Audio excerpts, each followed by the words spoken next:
Hi friends, welcome back to Swamy's kitchen. நாம் இன்னைக்கு பார்க்க போகிற ரெசிபி சம்மர் ஸ்பெஷல் ஹெல்த்தியான டேஸ்டியான ஒரு குளிர்பானம். நான் இதுக்கு எந்த ஸ்வீட்டும் சேர்க்கல, எந்த கலரும் சேர்க்கல. ரொம்ப அருமையாக இருக்கும் இந்த வெயில் நேரத்தில். இதே போல் நீங்களும் செய்து பாருங்கள். இதை எப்படி செய்தலான்னு பார்த்துருவோம். நான் ஒரு 8 பேரிச்சம்பழத்தை எடுத்து கொட்டையெல்லாம் நீக்கிட்டு எடுத்திருக்கேன். அதில் நல்ல சூடான தண்ணி விட்டு அரை மணிக்கூர் ஊற வச்சுருங்க.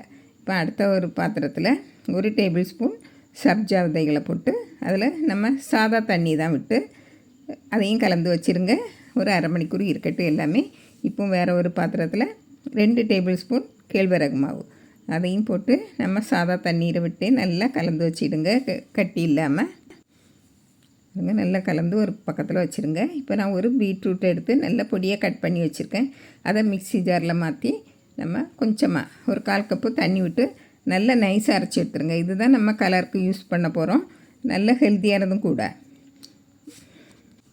இதை ஒரு பாத்திரத்தில் மாற்றிடுவோம். நல்லா நைஸாக இருக்கணும் பாருங்கள். இப்போ இதில் 1 கப்பு தண்ணி விட்டு மிக்ஸி ஜார் அலசி அதில் விட்டுருங்க. இப்போ இதை அடுப்பில் வச்சு நல்லா கொதிக்க வைக்கணும். இந்த பீட்ரூட்டில் உள்ள பச்சை வாசனையும் போகணும். நல்லா கொதி வரட்டு.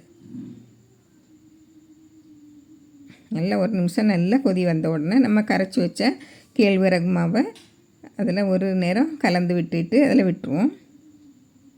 விட்டு நல்லா கெட்டியாகும் வரைக்கும் நீங்கள் கலந்து விட்டுக்கிட்டே இருக்கணும். ஏன்னா அந்த கேழ்வரகு மாவு நல்லா வெந்து வரணும், நல்லா வேகணும். கேழ்வரகு மாவு மற்ற மாவுகளை போல் இல்லை, நல்லா வெந்து வரணும். அப்படின்னா தான் ரொம்ப நல்லது. பாருங்க, இப்படி நல்லா இறுகி வரட்டு. கைவிடாமல் கிளறிக்கிட்டே இருங்க. இப்படி இறுகி வரணும். இன்னும் கெட்டியாகவும் நம்ம அடுப்பை விட்டு இறக்கி ஆற வச்சுருவோம். இப்போ ஒரு மிக்ஸி ஜார் எடுத்து அதில் 2 டேபிள் ஸ்பூன் தயிர் போடுங்க. இதில் ஒரு பெரிய துண்டு இஞ்சியை பொடியாக கட் பண்ணி போட்டிருக்கேன். ஒரு சின்ன பச்சை மிளகாய் உங்களுக்கு காரத்துக்கு தேவையான அளவு போடுங்க. பிடிக்கும்னா கொஞ்சம் கூட போடுங்க. இப்போ 2 கொத்து கருவேப்பிலை. நான் 2 எலுமிச்சை இலை எடுத்துருக்கேன். உங்கள்கிட்ட எலுமிச்சை இலை இருந்தால் போடுங்க, இல்லை நம்ம எலுமிச்சம்பழம் சாறு விட்டுக்கலாம். பாருங்கள், உப்பு தேவையான அளவு உப்பு போட்டு நல்லா நைஸாக அரைச்சி எடுத்துருங்க. எவ்வளோ நைஸாக அரைக்க முடியுமோ அவ்வளோ நைஸாக அரைங்க. இப்போ அதில் கொஞ்சமாக தண்ணி விட்டு நம்ம வேறு ஒரு பாத்திரத்தில் வடிகட்டிடுவோம். உங்களுக்கு வடிகட்டாமலே எடுத்துக்கலாம், ஆனால் வடிகட்டிடணும். பாருங்கள், இதில் நீங்கள் புதினா கூட சேர்த்துக்கலாம்.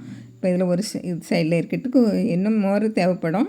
பாருங்கள், இது இறுகி வந்து இருக்குது. பாருங்கள், நல்லா இறுகி வந்திருக்கு. நல்லா ஆறின உடனே நல்லா இறுகிடும்.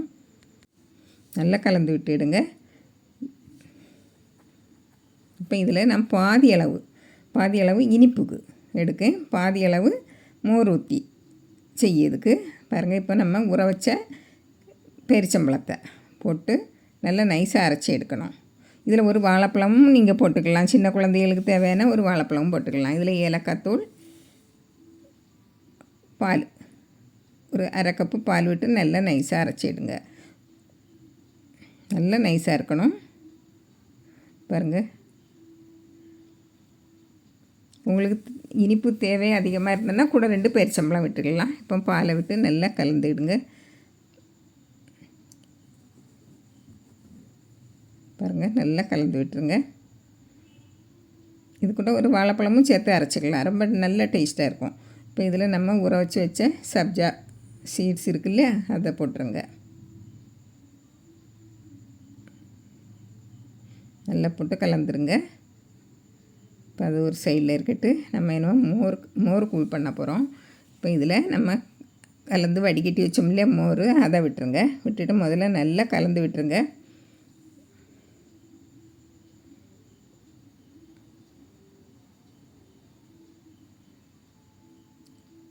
பாருங்கள், இதில் கொஞ்சமாக உப்பு கொஞ்சம் குறைவாக போட்டால் போதும்.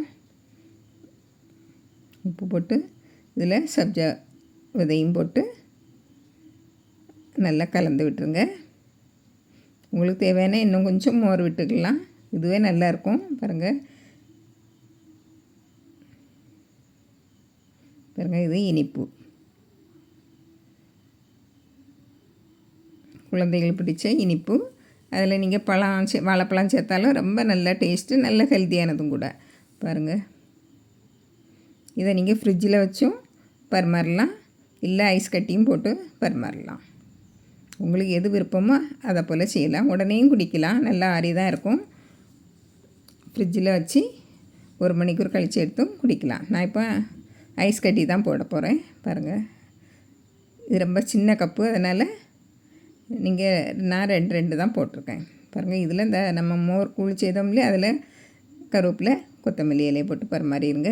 இதில் கொஞ்சமாக எலுமிச்சம்பழத்தையும் வெட்டி வச்சு அதில் விட்டு குடித்து பார்த்தா ரொம்ப அருமையாக இருக்கும். இந்த 2மே நல்ல அருமையாக இருக்கும்.